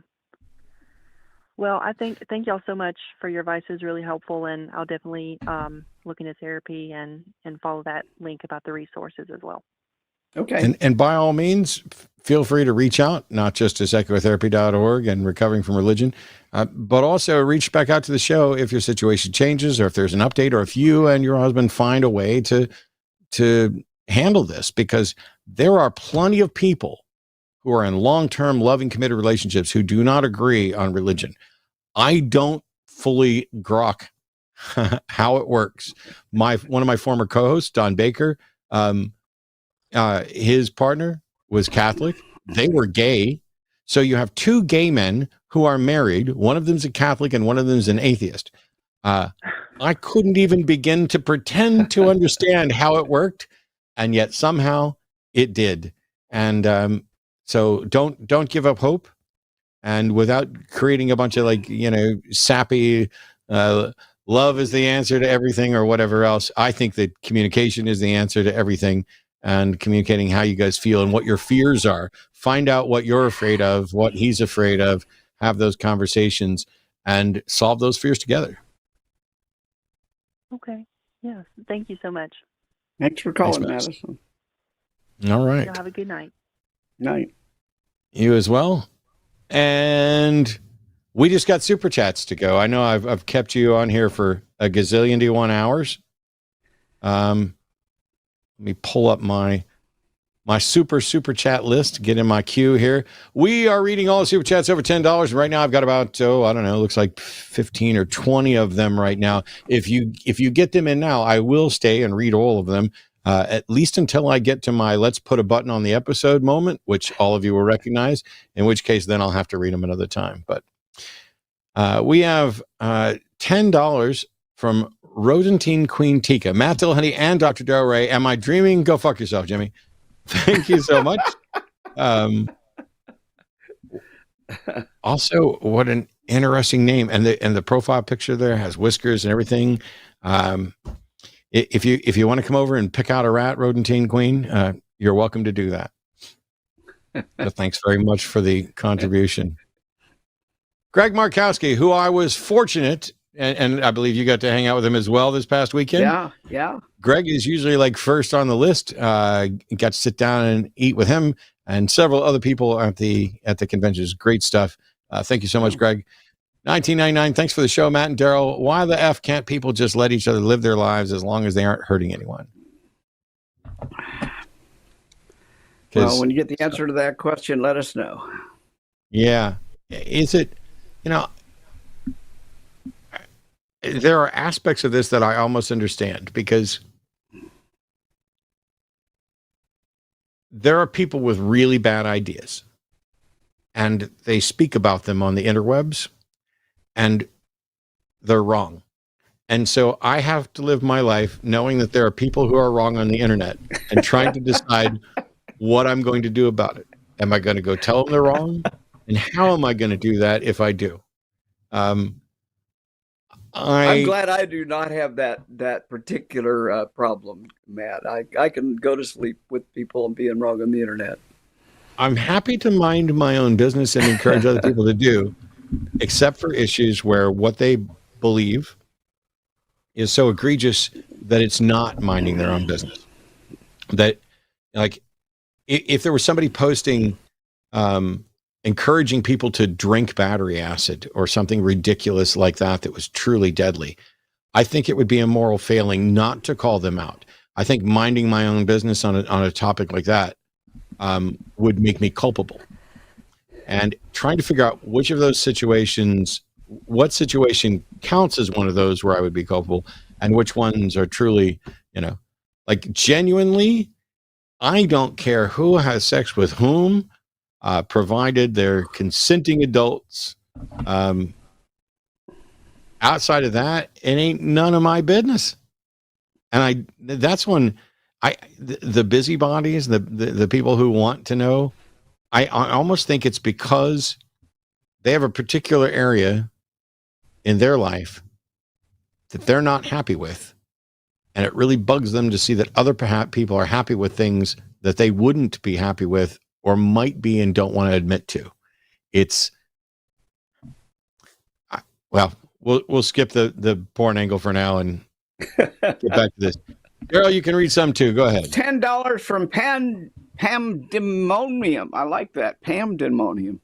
Thank you all in this space for doing what you can to help people. Humanism in action. Some cash for the coffee. Go fuck yourself, Jimmy. Exactly. If Jimmy fucks himself half as much as I've seen in the last couple of days' shows, it's he's having a good time. I would expect. I would genuinely hope so. $10 from Jungle. No message, but I'll thank you twice, Jungle. Thank you for contributing. Here we go. This one's yours. 20 from Gabe, 1964. I'm an agent Gabe, yeah, I'm an agent RFR, and I'm very honored to be part of the organization. Thanks for the contribution, Gabe. That's outstanding, and thank you for saying so, Gabe. Normally, when I get Darrel on, and hopefully this weekend, as we're actually doing the fundraiser, we'll get some of the volunteers to call in. I love hearing both the stories they have, because they are always respectful and intriguing, but you can tell that the volunteers, at least all of them that I've spoken to, genuinely not only value their time volunteering, but are often overwhelmed by the response from people in need. Recovering from religion provides an incredible needed service. The amount of times that I've heard over the years of doing this from people who are like, I'm the only atheist around. No, you're not. You're just the only one you know about. And it's because it's not safe or easy for people to broach that subject with others. In the same way that we were just listening to Madison talk about difficulties in a relationship, how do you go about, when your neighbors come over to invite you to church? How do you politely decline? Or you just go ahead and go? Sometimes I go. It's been a while since anybody invited me to church, but the next time somebody invites me to church and I have that day free, I'll go. I used to go as an atheist quite regularly. I wanted to make sure that on the Sunday shows, I was accurately representing what people were preaching, what was happening in churches, because I don't want to sit here and straw man people. Hearing the volunteers from RFR talk about how wonderful it is to know that just listening and pointing someone towards resources has been an immense help to people who are struggling with a deconversion process is overwhelming. And if any of you, have the time and the interest to potentially become a volunteer, you can go and apply and they will train you. Some of you may not be particularly good at it, and they will be experts at helping to weed that out. I am not a volunteer at RFR, and while I may be outstanding at something somewhere, and I probably could force myself to be a decent volunteer, I know that my talents are better served elsewhere. And let me direct more and more wonderful, caring, humanistic, measured thinkers to be volunteers with RFR. So please do.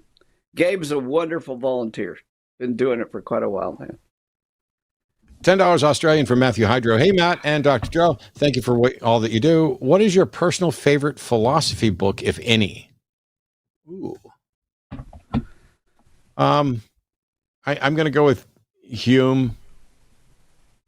And I don't know whether I'd go with Dialogues on Natural Religion. I'll just say that one, just because Hume's skepticism is to me critical and foundational. My favorite one is Feuerbach's The Essence of Christianity. Goes back about 200 years when he wrote it. $10 from Master of Darkness. I just want to help out. Okay, well, you can. Thank you. You did help out. Yep. There we go. Pandemonium again. Another for people struggling. As a lifelong atheist, I don't know what it's like to be abused by religion, but I have lots of empathy for people going through it. Hugs to all.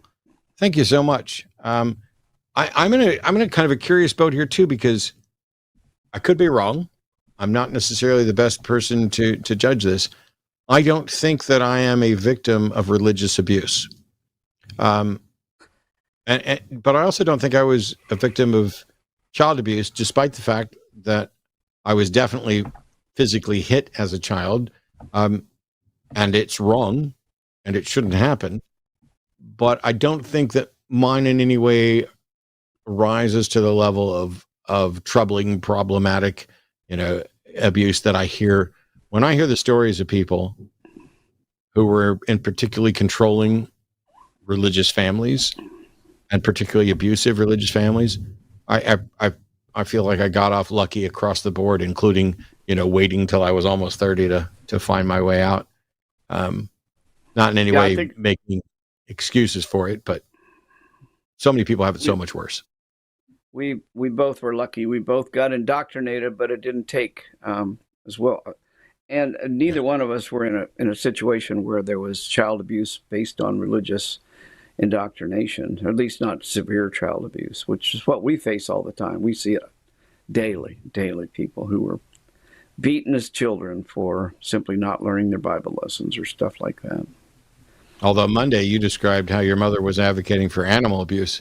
Yeah, so. Well, she did. That's true, but she had a phobia of snakes, I guess. Yeah.